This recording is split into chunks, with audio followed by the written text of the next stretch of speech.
성경 말씀을 표구로 해서 걸어 놓았거나 아니면 성경 말씀이 있는 그 달력이 걸려 있는 것을 보게 됩니다. 식당을 간다든지 아니면 어느 사업처에 갔는데 거기에 성경 말씀을 표구로 해서 액자를 만들어 걸어 놓은 것을 보면 이 집이 예수를 믿는 집안인가? 아니면 교회를 다니는 집안인가 하고 한번 생각을 하게 되죠. 그 표구로 된 그 액자는 그냥 선물로 받아서 걸어 놓은 것일 수도 있고 그 가정의 가훈이나 혹은 좌우명, 마음의 소원 아니면 그 신앙 고백을 담은 그 글일 수도 있습니다. 그런데 이 성경이라는 것이 사실은 스토리이고 어떤 좋은 말씀들을 모아놓은 책이 아니기 때문에 이 말씀을 문맥에서 떼어서 그렇게 따로 액자를 만들거나 아니면 표구를 하다 보면 원래의 의도와는 상관이 없이 이해되는 경우들도 종종 있습니다.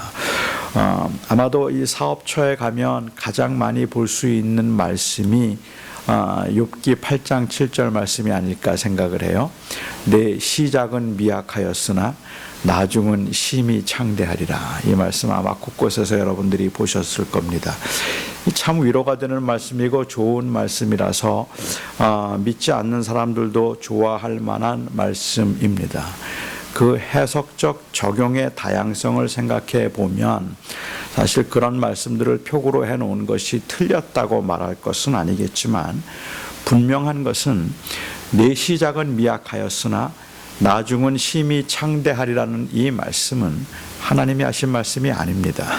이 말씀은 욥이 한 말도 아니고 욥의 친구였던 빌닷이라고 하는 사람이 했던 말입니다.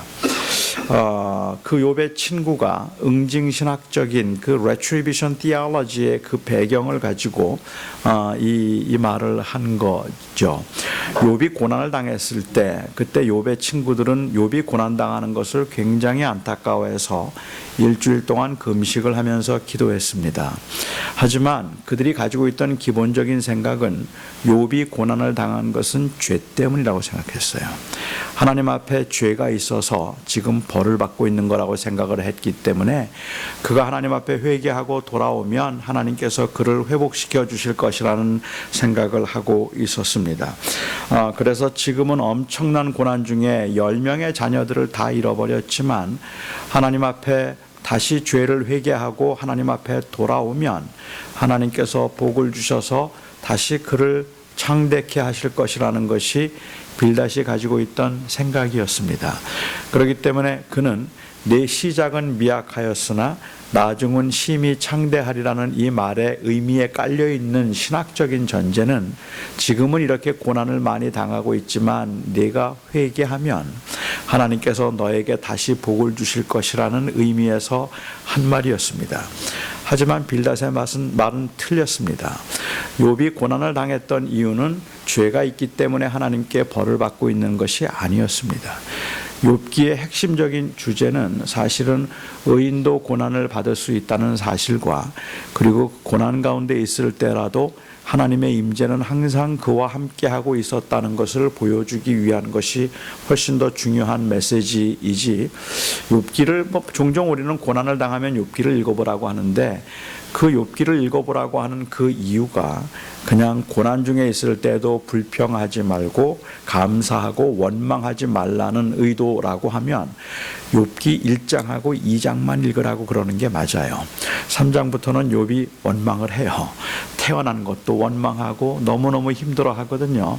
그런데 그 욥기의 그 핵심적인 주제가 고난 중에 위로가 되는 이유는 우리가 죄가 없을지라도 하나님은 하나님의 계획과 뜻에 의해서 어떨 때는 고난을 허락하기도 하시는데 욥기 38장에서 욥이 하나님의 임재를 경험함으로 그의 문제가 해결된 것처럼 하나님은 그 가운데도 함께 하시고 그 하나님의 임재를 통해 임재는 언제나 그 고난당하는 가운데도 함께 있었다는 걸 말하기 위함이지 죄가 있기 때문에 하나님께 벌을 받는다는 이야기를 하기 위한 것은 아니었습니다. 저는 이 말씀이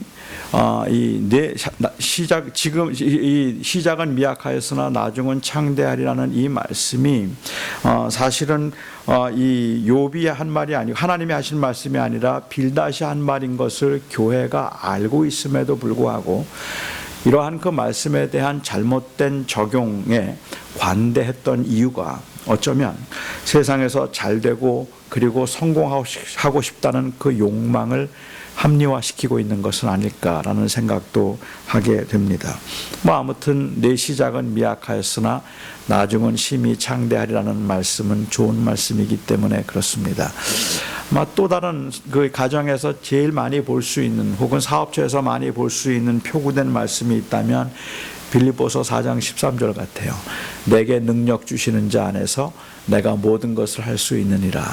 사실은 이 말씀도 제가 이해하기에는 바울이 감옥에 갇혀 있으면서 모든 상황에서 하나님의 그 주권을 인정함으로 자족할 수 있다는 고백인데, 내게 능력 주시는 자 안에서 내가 모든 것을 할 수 있다는 말을 마치 하나님의 전능하신 능력에 기대어서 내가 원하는 것을 다 성취할 수 있다는 그러한 의미로 잘못 해석하는 경우들도 종종 있는 것 같아요.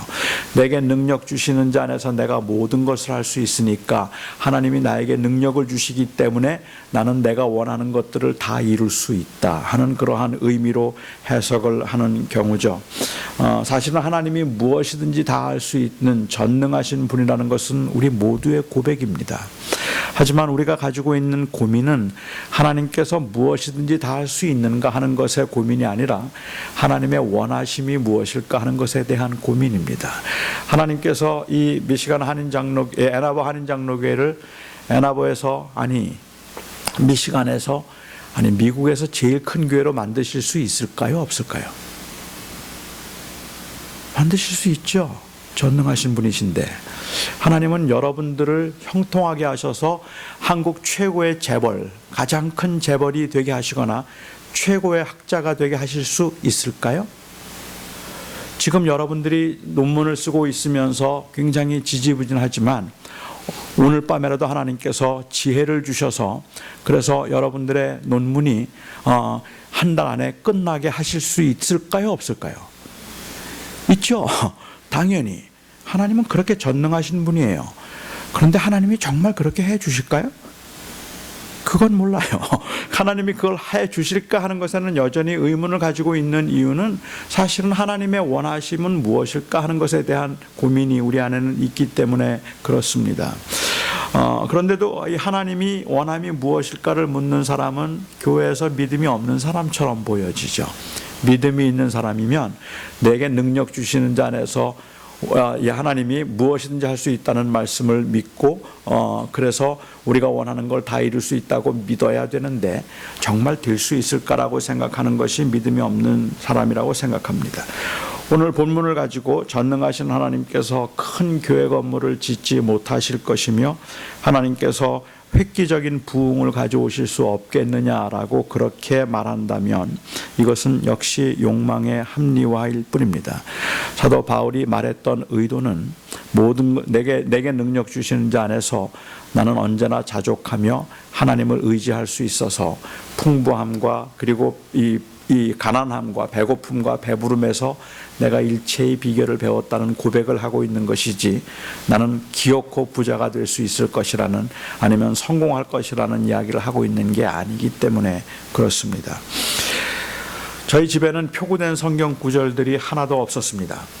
말씀을 그렇게 사용하면 안 된다는 신념 때문에 그랬던 건 아니고 아무도 선물을 안 해줬습니다. 그래서 저희 집에는 그런 표구된 성경 구절이 없었는데 최근에 몇 분이 제가 LA에서 떠나면서 성경 구절을 표구해서 선물로 준 것들이 있어서 지금은 몇 개가 있기는 합니다.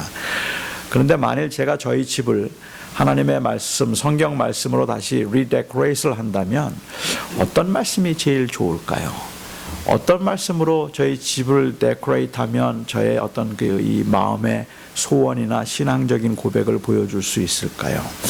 저는 우선 침실에 제가 딱 눈을 떴을 때 보이는 그 벽에는 시편 127편 2절 말씀을 걸어 놓겠습니다. 여호와께서 그 사랑하는 자에게 잠을 주시는도다 하는 그 말씀, 여호와께서 사랑하는 자에게 잠을 주신다 하는 그 말씀을 제가 침실에 들어가면서 일어나면서 그 말씀을 묵상하고 제 아내가 눈을 딱 떴을 때 그때 보이는 그 벽에는 잠언 24장 33절 말씀이 좋을 것 같아요. 내가 좀 더 졸자, 좀 더 눕자, 좀 더 자자 하면 빈궁이 도적같이 임하리라 하는 그 말씀을 제가 붙여서 제 아내는 잠언 24장 33절을 묵상하고 저는 시편 127편 2절을 묵상하는 거죠. 식당에는 어떤 말씀이 좋을까? 식당에는 제가 마주보는 벽에는 디모데전서 4장 3절 말씀이 괜찮은 것 같아요. 모든 음식은 하나님이 지으신 바니 감사함으로 받으면 버릴 게 없느니라. 그래서 그 음식을 늘 감사한 마음으로 풍성하게 잘 먹기 위해서 모든 음식은 하나님이 주신 바니 감사함으로 받으면 버릴 게 없다. 그 말씀을 묵상하고 제 아내가 식사를 하면서 마주보는 벽에는 마태복음 4장 4절이 좋죠. 사람이 떡으로만 살 것이 아니요 하나님의 입으로 나오는 말씀으로 살 것이니라. 그 말씀을 걸어놓을 것 같아요. 저희 아이들의 방에는 잠언 13장 1절이 좋습니다. 지혜로운 아들은 아비의 훈계를 듣느니라. 화장실에는 빌립보서 3장 8절 말씀, 내가 그를 위하여 모든 것을 배설물로 여김은 그리스도를 얻기 위함이라. 이 말씀들을 놓고 묵상하면 좋을 것 같아요. 그런데 그러면 주방에는 어떤 말씀이 좋을까요? 주방에는 제가 여러 교회를 다니면서 그 큰 교회들의 주방에서 가장 많이 본 말씀이 누가복음 16장 10절 말씀이었습니다. 누가복음 16장 10절이 주방에 많이 있더라고요. 누가복음 16장 10절 말씀은 내가 지극히 작은 것에 충성되면 큰 것에도 충성되고 지극히 작은 것에 불의한 자는 큰 일에도 불의하니라. 그래서 작은 일에 충성하는 자가 큰 일에도 충성한다 하고 그렇게 이야기를 하고 있는데 도대체 이 말씀이 왜 주방에 그렇게 걸려 있을까? 그 이유는 설거지를 하는 일, 청소를 하는 일, 음식을 만드는 일들은 작은 일이라고 하는 인식 때문에 그렇습니다. 그러니까는 교회에서 일반적으로 생각할 때 작은 일이라고 하면 그것은 바로 주방에서 하는 일들, 즉 청소하고 설거지하고 그리고 음식 만들고 이러는 일들은 작은 일들이고 중요하고 큰 일들은 교회에서는 성경을 공부하고 예배를 하고 제자 훈련을 받는 일이라고 사람들은 그렇게 생각하는 이 이원적인 생각이 은연중에 사람들의 마음속에 있습니다. 제 아내가 별로 좋아하지 않는 단어 중에 하나가 이 내조라는 단어입니다. 교회에 갔다가 이 내조라는 말을 누구에게 들으면, 내조 잘하라는 말을 들으면 집에 와서 유난히 저를 괴롭힙니다. 아주 일부러 그러는 것처럼 저에게 잔소리를 더 심하게 하는데, 이 내조라는 단어를 싫어하는 게 아니라 거기에 담겨 있는 이 어떤 개념적인 오해에 대한 불만이라고 보는 게 더 맞을 것 같아요. 그러니까 일반적으로 내조라는 말을 쓸 때 사람들이 가지고 있는 인식은, 저는 목회라고 하는 중요한 일을 하고 있는데, 설교를 하고 목회를 해야 되는 그러한 중요한 일을 하고 있는데, 그 중요하고 큰 일을 잘 감당할 수 있도록 사소하고 작은 일에는 신경을 쓰지 않게 해주는 게 내조라고 생각하죠. 집에서 설거지 잘 해주고 이 빨래하고 그리고 집안일에 신경 쓰지 않도록 집안에서 그 일들을 잘 돌보면, 그래서 제가 더 크고 중요한 일들을 감당할 수 있게 만들어주면 그게 바로 이 목사의 아내의 역할이고 기능이다라고 생각을 하는 겁니다. 주방에서 일하거나 가정에서 자녀들을 돌보는 일은 결코 소홀하게 여기거나 작은 일이 아닙니다. 그럼에도 불구하고 그것이 내조라고 말할 때 가지고 있는 함축되어 있는 의미가 있다면, 그것은 이 밖에서 하는 일들은 더 중요하다는 거예요. 그리고 그 중요한 일을 잘하기 위해서 허드렛 일을 한다고 생각하는 거죠. 그것도 하나님의 일이라고 말해주면 좋겠는데, 그것도 못지않게 중요한 일이라고 말해주면 좋겠는데, 그거는 별로 중요한 일이 아니라서 그냥 집안에서 아내가 하는 일이고 남편은 밖에 나가서 더 크고 위대한 일을 잘하면 된다고 생각하는 이 이원화된 사고가 아주 심각한 문제라는 말입니다. 아마도 사람들이 이런 인식을 가지도록 만드는데, 특별히 교인들의 경우에 결정적인 역할을 한 그러한 그 사건이 있다면 저는 오늘 본문의 사건이 아닐까 하는 생각이 듭니다. 오늘 본문에 보면 예수님께서 주방에서 일하고 있던 마르다보다는 하나님의 말씀을 듣고 있었던 마리아를 더 칭찬하신 것처럼 보이기 때문에 그렇습니다. 마르다는 많은 일로 분주했지만 몇 가지 혹은 한 가지라도 족하다고 주님께서 말씀을 하셨고, 마리아는 좋은 것을 취하였기 때문에 빼앗기지 아니할 것이라고 하셨습니다. 그렇다면 마리아가 취한 좋은 것은 도대체 무엇일까요? 말씀을 듣는 것? 주님 앞에서 말씀을 듣고 있고 예배를 하는 것이 주방에서 일하는 것보다 더 좋은 일이라는 의미일까요? 저는 주님께서 이 말씀을 통해서 조금 전에 말씀드렸던 것처럼 종교적인 일과 그리고 이 일상적인 일을 구분하는 이원화를 주님께서 권장하셨다고 생각하지는 않습니다.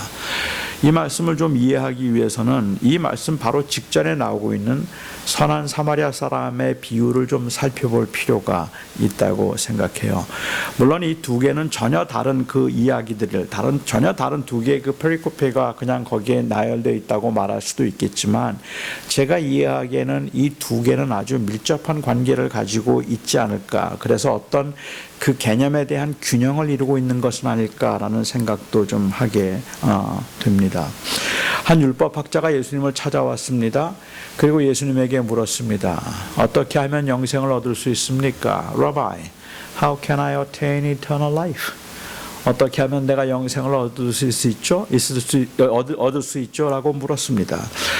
주님께서는 그에게 사실은 그가 그렇게 물었던 것은 이미 답을 알고 있었기 때문에 어떤 구도자적인 자세에서 답을 찾기 위해서 물은 게 아니라 자기의 의를 드러내기 위해서 물었던 거예요. 자기는 의롭다는 걸 보여주기 위해서. 주님께서는 그 의도를 너무도 잘 아셨기 때문에 오히려 그에게 반문하시기를, 넌 어떻게 이해하고 있니? 하고 물었습니다. 그러자 그가 말하기를, 하나님을 마음과 뜻과 정성을 다해서 사랑하고 이웃을 내 몸과 같이 사랑하면 그러면 영원한 생명을 얻을 수 있습니다 라고 말했습니다. 주님께서 평소에 말씀하시고 특별히 요한복음에서 가르치신 대로 한다면 그건 그리 정답은 아닐 겁니다. 오히려 나로 말미암지 않고는 아버지께로 갈 자가 없다 하고 말씀하시는 게 더 맞을 텐데, 오히려 그 사람에게 그 의를 드러내려는 의도를 알고 있었던 주님께서, 그래 내 말이 옳다 그러면 가서 그렇게 행하라 했습니다. 한번 해봐 라고 얘기했어요. 율법학자는 아마도 하나님을 섬기는 것, 마음을 다해서 사랑하는 건 자신이 있었기 때문일까요? 그가 예수님에게 다시 묻습니다. 그러면 누가 우리의 이웃입니까? 하고 물었어요. 그리고 예수님께서는 선한 사마리아 사람의 비유를 말씀하셨습니다. 이 비유의 말미에 주님께서 하신 질문이 좀 재미있습니다. 누가 우리의 이웃입니까? 라고 물었던 그 율법학자에게 예수님께서 이 선한 사마리아 사람의 비유를 말씀하시고 난 다음에 그 다음에 주님께서 물으셨던, 그 율법학자에게 물으셨던 질문은, 이 강도 만난 사람은 누구를 이웃이라고 생각하겠는가? 라고 그렇게 물으셨어요. 누가 강도 만난 사람의 이웃이 되었는가? 라고 묻죠. 저는 이게 굉장히 아주 서틀하지만 아주 굉장히 예리한 그런 질문이라고 생각을 하는데, 이건 우리 교회 현실이 그렇기 때문에 그래요. 유대인들의 경우도 그랬고 또 우리도 그렇지만, 누가 우리의 이웃입니까? 물으면 교회들은 거의 언제나 말할 수 있습니다. 우리의 이웃은 가난한 사람입니다. 약한 사람입니다. 병든 사람이죠. 외로운 사람이 교회의 이웃입니다. 우리는 그렇게 대답해요. 그게 정답이에요. 그런데 문제는 가난한 사람들과 그리고 외로운 사람들이 교회를 이웃이라고 생각해 주느냐 하는 겁니다. 우리는 그들을 이웃이라고 부르는데 그들은 우리를 이웃이라고 부르지 않아요. 왜냐하면 우리는 그들을 찾아간 적이 없으니까. 그들에게 정말로 선을 행하거나 아니면 사랑을 베풀지 않은 채 그냥 입으로만 그들이 우리의 이웃이라고 말하고 있기 때문에 그런 거죠. 당시에 유대인들이 이웃을 사랑하는 건 어려운 일이 아니었습니다. 왜냐하면 그들이 생각하는 이웃은 자기들의 마음과 뜻에 맞는 사람들이라고 생각했기 때문이에요. 세리들 이웃이 아닙니다. 이방인들 이웃이 아닙니다. 병자들 가난한 사람들 이웃이 아닙니다. 그들을 사랑해야 될 책임이 없어요. 그들의 이웃은 하나님을 사랑하고 그리고 건강하고 부유하게 잘 살고 있는, 그래서 복을 받았다고 생각하는 그 하나님의 사람들이 자기들의 이웃이라고 생각을 하고 있었던 거죠. 그런 그들에게 주님께서는 사마리아 사람의 비유를 말씀하시면서 이렇게 할 수 있겠니? 라고 묻고 계시는 질문이기 때문에 사실은 그들의 할 수 없음을 드러내고 있다고 보아야 될 텐데, 사마리아 사람의 비유를 보면 예수님께서 이 비유를 말씀하시면서 한 사람이 강도를 만나서 거반 죽게 되었는데 예루살렘에서 여리고로 내려가는 길에 강도를 만났다고 했습니다. 여리고하고 예루살렘까지의 거리는 한 12마일 정도 되는데요, 그 길은 험하기로 소문난 길입니다. 강도가 워낙 많아서 사람들이 굉장히 두려워했던 그 아주 험한 길입니다. 그런데 그곳을 지나가다가 한 사람이 강도를 만났어요. 우리는 이 사람이 사마리아 사람인지 아니면 유대 사람인지 잘 모르지만 예수님의 비유의 의도를 생각해 보면 아마도 유대인이었을 것 같아요. 사마리아 사람을 사마리아 사람이 도운 건 당연하니까, 그렇죠. 그러니까 아마도 유대인이었을 것이라고 짐작은 되는데 뭐 한국 사람이라도 상관은 없습니다. 어떤 사람이 강도를 만났어요. 죽게 되었습니다. 다 죽어가고 있는데 그 앞으로 사람들이 지나가는데 제사장이 지나가고 레위인이 지나갔습니다. 예루살렘에서 여리고로 내려가는 길에라고 주님께서 그렇게 비유를 설정하신 것은 당시 여리고에는 제사장들과 레위인들이 많이 모여 살고 있던 도시입니다. 그러니까 제사장과 레위인들이 많이 모여 살고 있었다면 이 제사장과 레위인은 이미 예루살렘에서 예배를 마치고 하나님을 마음을 다해서 정성을 다해서 사랑하는 그 예배를 마치고 내려 집으로 돌아가는 길입니다. 집으로 돌아가는 길에 강도 만난 사람, 죽게 된 사람을 보았어요. 저는 그 사람을 보고 난 다음에 불쌍히 여기는 마음이 없었다고 생각할 수 없다 생각합니다. 불쌍했겠죠. 두려웠겠죠. 그런데 그들은 도와주지 않았습니다. 아마도 너무 피곤해서일 수도 있겠고 너무 겁이 나서일 수도 있을 겁니다.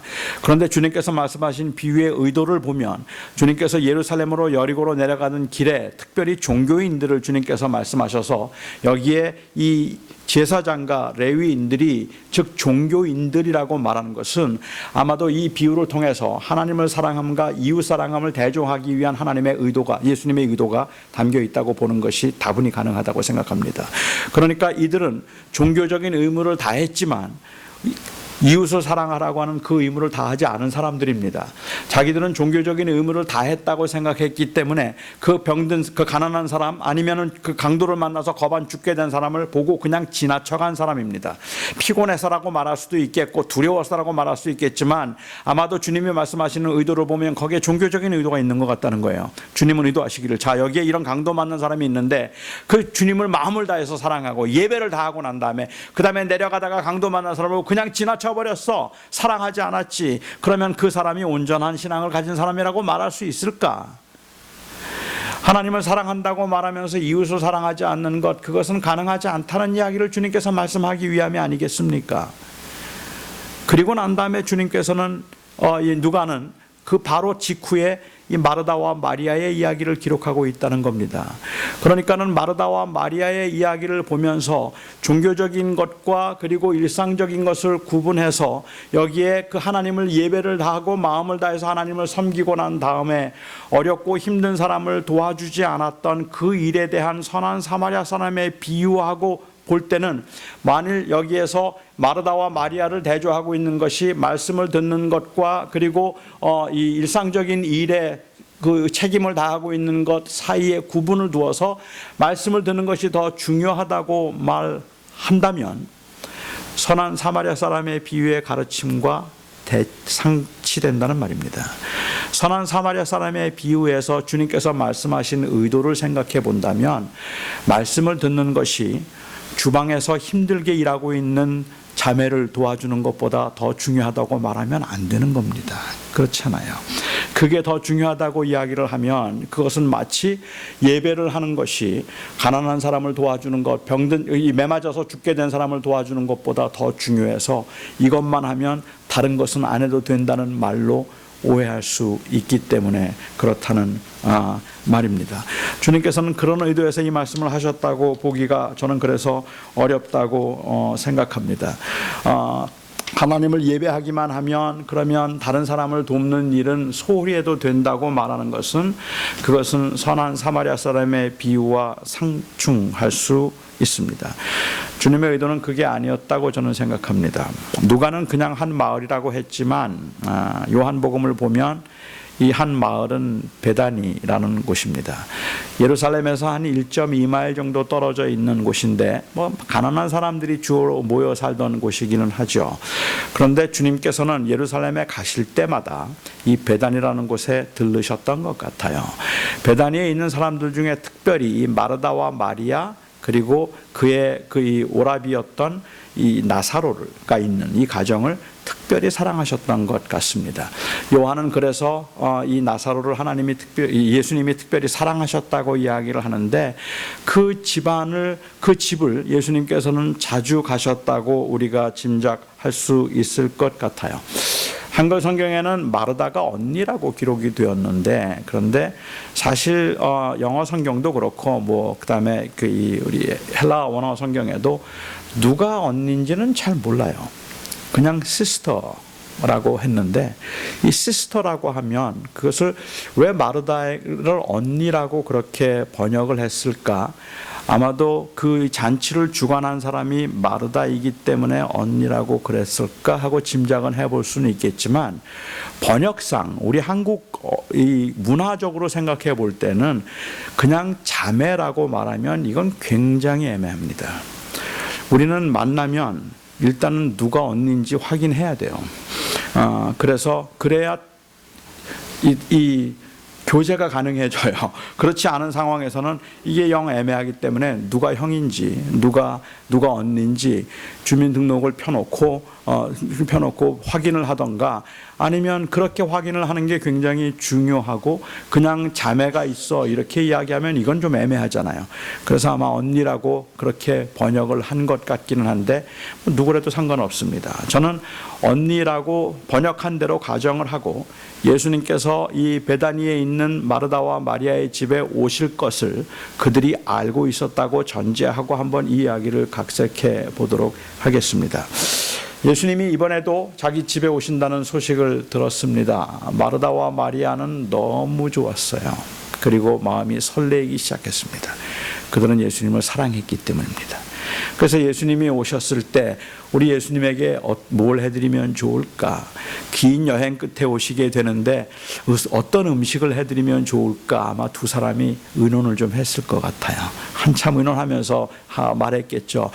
이번에 주님 뭐 해드리면 좋을까? 지난번에 오셨을 때 보니까 탕수육을 좋아하시더라. 그래, 맞아. 그러면 이번에는 탕수육과 팔보채를 해드리면 주님께서 너무 좋아하실 것 같아. 그래, 그거 괜찮겠다.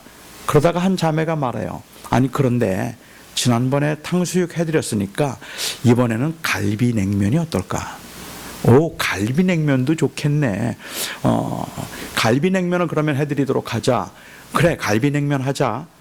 그런데 갈비냉면은 조금 너무 약하지? 그래도 역시 냉면에는 녹두빈대떡이 있어야 하지 않을까? 우리 빈대떡도 하나 해드리면 얼마나 주님께서 좋아하실까? 맞아, 예수님이 녹두빈대떡도 좋아하실 거야. 그래, 그래도 냉면은 역시 만두지? 만두도 괜찮겠네. 그래, 만두도 해드리자. 그럼 그 냉면에 그리고 나물 몇 가지만 우리가 더 해드리면 주님께서 참 맛있게 드실 것 같아. 그래서 두 자매가 합의를 했어요. 갈비, 냉면, 그리고 빈대떡에 만두에 나물 몇 가지.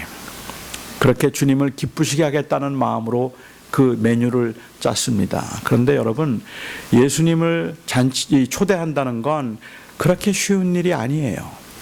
예수님을 한번 초대하면 기본으로 따라오는 남자가 12이에요. 그래서 기본으로 12명이 따라올 뿐만 아니라 그뿐만 아니라 그 동네에 가난한 사람들, 병자들 아니면 유지들까지 다 찾아와서 어김없이 잔치가 되고 만다는 말입니다. 이건 그냥 주님만 잠깐 오셔서 드시고 갈 문제가 아닌 거예요. 그러니까 잔치예요. 그 가난한 집이라 할지라도 큰 잔치가 벌어질 수밖에 없다는 말입니다. 드디어 주님께서 오셨습니다. 주님께서 들어오시는데 이번에도 어김없이 식성 좋은 12명의 남자를 데리고 오셨어요. 그리고 주님께서 방에 들어가 앉으시자마자 마르다는 마음이 분주해지기 시작합니다. 주님 오셨다. 빨리빨리 뭐 해드려야 되는데 주님 얼마나 시장하실까, 배고프실 텐데 우리 음식 빨리 해드리자. 점심이었다고 가정하고 점심 식사를 준비하기 위해서 굉장히 막 부지런히 막 다니는 겁니다. 여러분도 혹시 여러분도 아시겠지만 잔치 손님을 초대하면 아무리 미리미리 준비해도 손님이 오면 바빠지는 겁니다. 그 뭐 미리 국을 끓여 놓겠습니까? 미리 전을 부쳐 놓겠습니까? 주님이 오시면 바빠지죠. 주님이 오시자마자 마르다는 분주한 마음으로 그를 돕는 사람들과 함께 이리 뛰고 저리 뛰고 하는데, 빨리 주님께 좋은 음식을 만들어 드리겠다는 마음을 가지면 가질수록 마음이 분주하고 힘든 거예요. 조급해요. 그런데 한참 일을 하다 보니까 마리아가 안 보여요. 마리아가 없어요. 마리아 어디 간 거야? 이렇게 바쁜데 마리아는 지금 어디 간 거야? 그리고 마리아를 찾다 보니까 마리아가 예수님 발 앞에 앉아서 그 턱을 괴고 앉아서 주님의 말씀을 듣고 있는 거예요. 이렇게 바쁜데 지금 거기서 한가하게 주님의 말씀을 듣고 있는 거란 말입니다. 마르다가 아마 마리아에게 몇 번 눈짓을 하기 위해서 그 옆에서 그 밖에서 계속 흔들었겠죠. 그렇죠? 마리아가 마르다 봤을 겁니다. 봤지만 못 본 척하죠. 한번 쳐다본 다음에 그 다음엔 계속 주님만 보고 있어요. 계속 앞에서 좀 나 좀 보라고 얘기를 하고 있는데 일부러 안 봐요. 나중에 마르다가 화가 났어요. 주님이 섭섭해지기 시작했어요. 주님은 보셨을 텐데도 가만히 계시니까. 그래서 주님을 찾아갔습니다. 그리고 주님 앞에 마르다가 이야기합니다. 주님, 내 동생이 나 혼자 일하게 두는 것을 생각하지 아니하시나이까. 내 동생을 명해서 나를 도와주라 하소서. 나 지금 너무 힘든데 날 좀 도와주라고 하세요 라고 그렇게 주님 앞에 일렀습니다. 이때 마르다가 어떤 반응을 기대했을까요? 아마도 제가 이해하기에 마르다가 기대했던 반응은 예수님께서 마리아를 책망하시는 거예요. 마리아야, 언니 저렇게 힘들어하고 있는데 너 솔직히 너무 얌체라고 생각하지 않니? 언니는 부엌에서 저렇게 힘들게 하는 너 혼자 여기 앉아서 말씀을 듣고 있으면 그러면 그거는 아니지. 말씀을 듣는 것보다 말씀을 행하는 게 중요하니라. 나가서 언니 좀 도와줘. 이게 주님답지 않습니까? 아니, 제가 조금만 더 양보한다면 주님께서 마리아에게 언니 너무 힘들어하니까, 마리아의 심정을 이해하신다면 언니 너무 힘들어하니까 지금 가서 언니 좀 도와주고 이따가 저녁 때 너한테 따로 얘기해 줄게. 이쯤 되면 주님답다고 생각하지 않으십니까? 마르다도 그거 기대했겠죠. 그런데 주님의 그 반응은 너무도 뜻밖이었습니다. 마르다야, 마르다야, 내가 많은 일로 분주하지만 몇 가지만 혹은 한 가지만이라도 족하다 라고 말씀을 하셨다는 말입니다. 주님께서 이렇게 많은 몇 가지만 하든지 혹은 한 가지만 족하다고 주님께서 말씀하신 것은 어떤 의미일까요? 주님을 그렇게 기쁘시게 하겠다고 준비한 요란한 밥상이 부담스럽다는 말씀일까요? 아니면 주님께서는 먹는 것보다는 말씀 듣는 것을 더 좋아한다는 의미였을까요? 그래서 마리아가 취한 좋은 것이 말씀을 듣는 것이었다면 그날 주님 점심 못 드셨습니다. 마르다도 그렇잖아요. 그래요? 그러면 그냥 아침하고도 두고 나도 그러면 말씀 듣죠 뭐. 그리고 와서 말씀을 들었을 터인데 점심은 누가 준비했겠습니까? 그러면 주님 또 굶으셔야 되는 거잖아요. 그런데 마르다는 그렇게 이해하지 않았던 것 같아요. 예수님께서 베다니를 한 번 더 가십니다. 마지막으로 가십니다. 마지막 유월절 때 요한복음 12장에 보면 그때 주님께서 베다니를 한 번 더 가시는데, 주님께서 유월절을 예루살렘에서 보내기 위해서 베다니에 가셨을 때 그때는 마르다의 집에서 식사를 하지 않으시고 나 환자였던 시몬의 집에서 식사를 하셨습니다. 그 시몬의 집에서 식사할 때 여러분 마리아가 뭐 했는지 아십니까? 마리아는 혁명적인 여자입니다. 제가 볼 때는 such a revolutionary figure. 정말 revolutionary한 사람이에요. 사실 남자들만, 그 당시에는 남자들만 말씀을 듣는 것이 허락되었던 그 자리, 남자들만 있는 자리에 여자가 거기에 들어가서 말씀을 들었던 것도 굉장히 혁명적이고, 그것을 허락하신 주님도 그 당시 문화에서 볼 때는 혁명이에요. 그런데 이날 그 시몬 나환자의 집에서 식사를 하실 때 마르다가 한 일은 가히 정말 충격적인 일입니다. 향유를 가지고 들어왔어요. 그리고 병을 깨뜨리고 예수님의 발에 향유를 부었어요. 머리를 풀었습니다. 그리고 머리털로 그 예수님의 향유를 부은 발을 닦았습니다. 그 당시에 여인들이 이 얼굴을 보여주는 것도 그럴 뿐만 아니라 남자들이 있는 곳에서 머리를 푸는 그것은 문란한 행위입니다. 그런데 그가 주님의 장사를 마치 준비라도 하는 것처럼 예수님의 발에 향유를 붓고 주의 사랑을 표현하기를 그렇게 발을 씻겼습니다. 엄청난 일이죠. 아무나 하기 어려운 일이죠. 여러분, 그때 마르다 뭐 했는지 아세요? 요한복음 12장에 보면 마르다는 일을 했다고 했어요. 주방에서 여전히 음식을 만드는 일을 하고 있었어요. 이 도대체가 배움이 없는 여자입니까? 순종을 모르는 여자입니까? 그렇게 망신당했으면 이제는 주님 앞에서 좀 말씀을 듣던가, 아니면 마리아처럼 이런 혁명적인 일을 좀 해야지. 또 주방 가 있으면 어떡해요? 아닙니다. 마르다는 그렇게 말씀을 이해하지 않았습니다. 마르다는 오히려 누가복음 10장과 요한복음 12장의 차이가 있다면 구체적으로 언급하고 있지는 않지만, 오히려 제가 볼 때는 마르다의 경우에 있어서는 이제 마리아가 무슨 일을 하든지 말씀을 듣는 것뿐만 아니라 머리를 풀어서 예수님의 발을 닦고 있는 그 엄청난 일을 하고 있을 때에도 마르다는 별로 상관하지 않았어요. 그는 자기가 하는 일에 집중할 수 있었습니다. 그 이전에는 자기가 하는 일에 집중할 수 없었어요. 마리아 때문에. 마리아가 원망스러워서. 그런데 이제는 마리아가 걸리는 게 아니라 그냥 주님을 기쁘시게 하기 위해서 편안하게 음식을 만들 수 있었다는 말입니다. 마리아가 취한 좋은 것은, 이것은 말씀을 듣는 게 아닙니다. 제가 이해하는 바 마리아가 취한 좋은 것은 주님을 보고 있는 겁니다. 여전히 그 주님을 사랑하는 마음으로 주님을 보고 있었다면, 마르다의 문제는 주님을 보고 시작한 일인데 중간에 마리아가 너무 커 보이기 시작하는 거예요. 그 마리아 때문에 주님이 안 보였어요. 그 다음부터는 원망이 생기고 불평이 생기고 짜증이 생기고 화가 나서 주님을 위해서 시작한 일이지만 도저히 계속해서 할 수 없을 만큼이나 그 마음이 불편하기 시작했던 것이죠. 그래서 기쁨은 불평으로 바뀌었고, 주님을 기쁘시게 하겠다는 열심만큼이나 주님이 섭섭해지기 시작했던 겁니다. 원래는 주님을 기쁘시게 하겠다고 시작한 일인데 너무 바쁘고 분주하다 보니까 이제는 마리아만 보이게 되었다는 말입니다. 이 사건은 단순히 주방일이 더 중요한가, 성경 공부가 더 중요한가에 관한 말씀이 아닙니다. 이 사건은 단순히 목회가 더 거룩한 일인가, 주차 관리나 아니면 유아를 돌보는 일이 더 거룩한가에 관한 말씀이 아닙니다. 거룩함은 무엇을 하는가로 결정되는가가 아니라 누구를 위해서 하는가로 결정되는 겁니다. 그러니까는 거룩함은 무엇을 했는가로 결정되는 것이 아니라 누구를 위해서 하고 있는가에 의해서 거룩함이 결정되는 것이라는 말입니다. 여러분이 설교가 거룩한 일이라고 생각하십니까? 이 목회가 거룩한 일이라고 생각하십니까?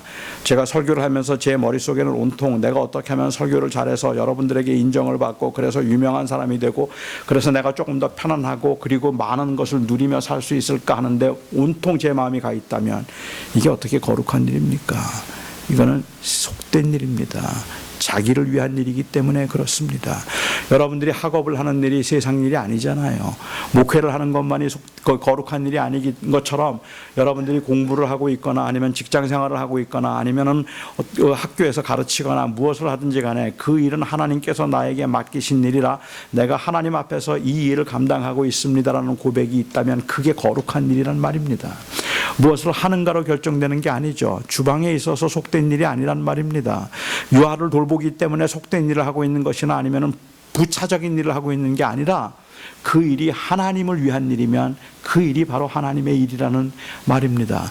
가장 작은 것이라 할지라도 주를 위한 것이면 가장 위대한 일이고 가장 큰 일이라 할지라도 자기를 위한 것이면 가장 작은 일이 되는 겁니다. 그러니까 마리아가 취한 좋은 것은 단순히 말씀을 듣는 최고의 가치를 말하고 있는 것이 아니라 주를 바라보고 있고 주를 위해서 살아가고 있는 그것을 최고의 가치로 두고 있는 것이라고 보아야 하는데, 저는 현대교회가 이 마르다가 범했던 실수를 범하고 있다고 생각합니다.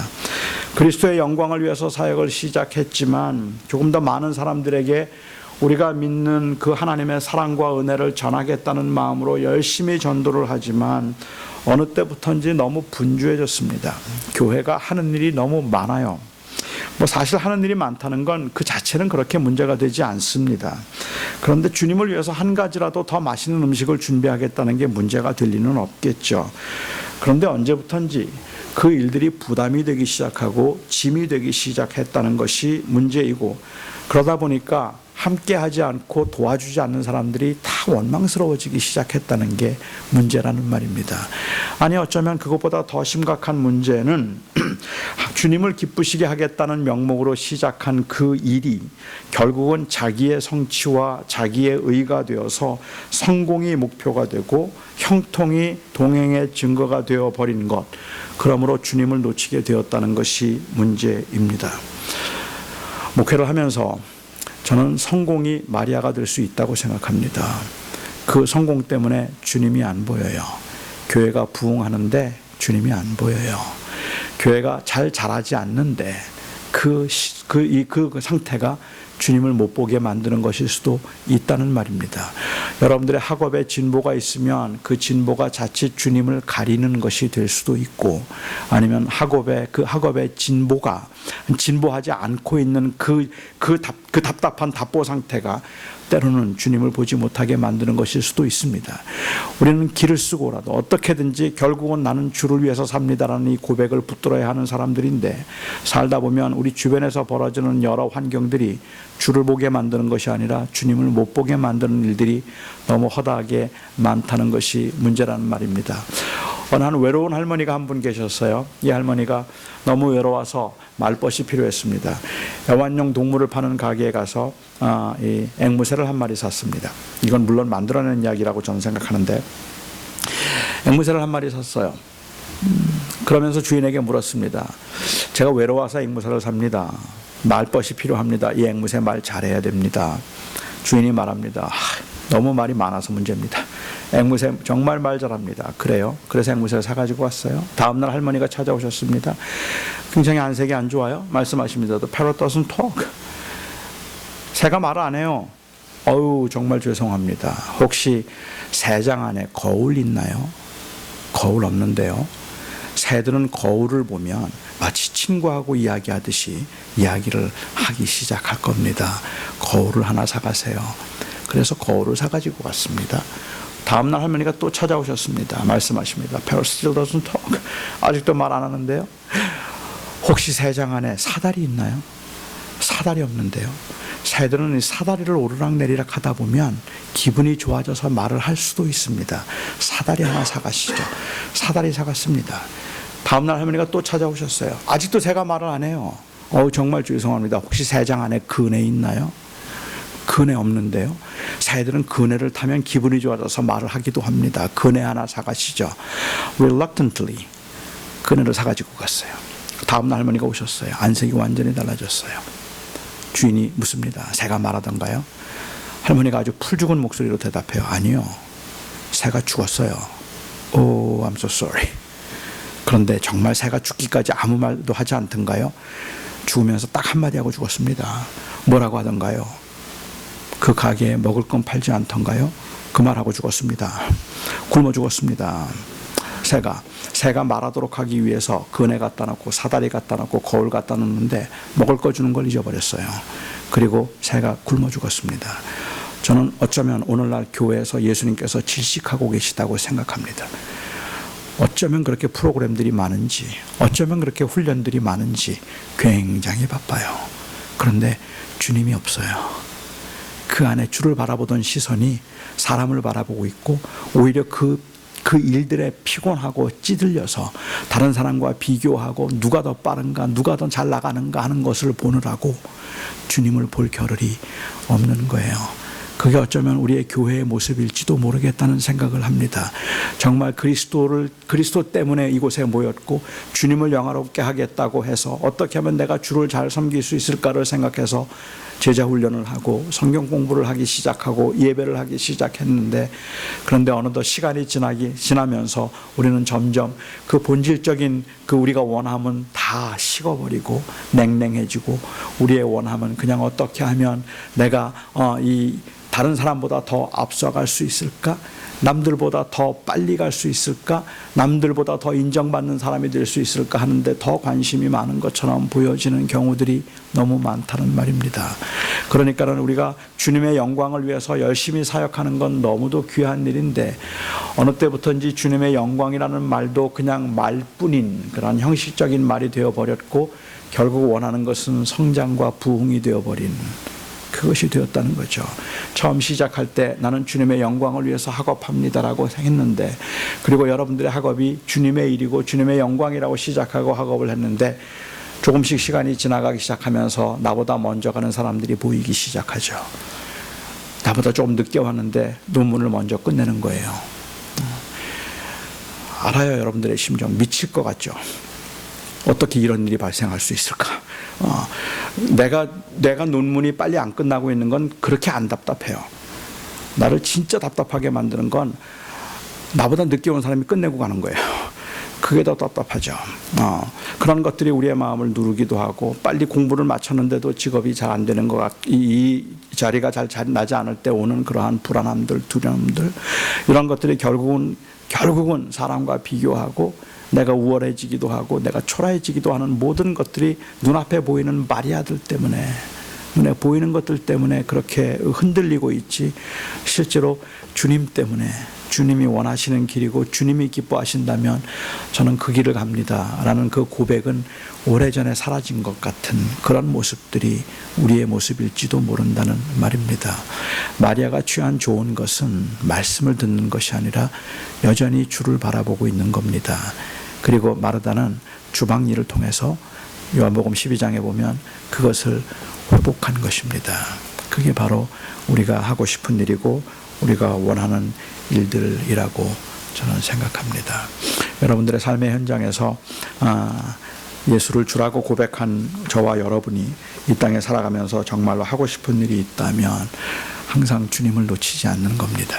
저의 목회 현장에서도 여전히 예수는 나의 생명이며 나의 모든 것입니다라는 고백이 살아있고 또 여러분들의 사역과 여러분들의 학업에서도 예수가 나의 주님이십니다 라는 그 고백이 살아있기를 바랍니다. 주님을 보는 것 가장 좋은 것을 어떤 상황에서도 놓치지 않기를 바랍니다. 기도하겠습니다.